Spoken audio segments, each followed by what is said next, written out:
Kung tutusin, inspirasyon naman talaga ang Tondo noon pa man. Dahil na rin sa katapangang ipinamalas ng mga bayaning nagmula sa lugar na ito. Kaya nga kadalasan, sinasabing matatapang at walang inuurungan ang mga taga-Tondo. Tulad na lang ni Andres Bonifacio na siyang pinansagang ama ng Katipunan. Gayon din si Emilio Jacinto na siyang kinikilala bilang utak ng Katipunan.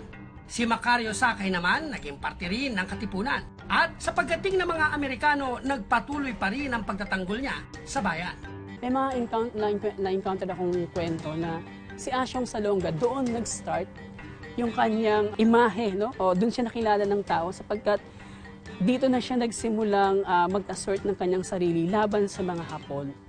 So, simula dito hanggang doon sa panahon nila Lakandula, yung imahe ng Tondo na tapang, nakabalot ito o umiikot ito doon sa tapang na maganda ang kahulugan, tagapagtanggol ng bayan, at tagapuna ng mga mali sa lipunan.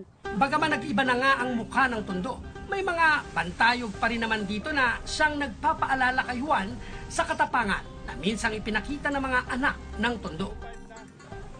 Dito sa Plaza Morga, matatagpuan ang monumentong itinayo para kay Macario Sakay, na itinayo lang makalipas ang 101 taon mula ng kanyang pagkamatay.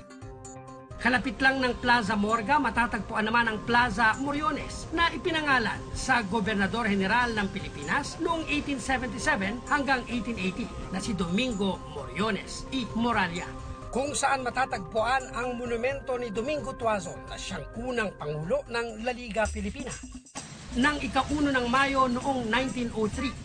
Sa lugar na ito nagmarcha ang libo-libong miyembro ng Union Obrera Demokratika Pilipina o Democratic Workers of the Philippines. Sila ang kauna-unahang unyon na lumaban para sa karapatan ng mga manggagawa at kinonsidera bilang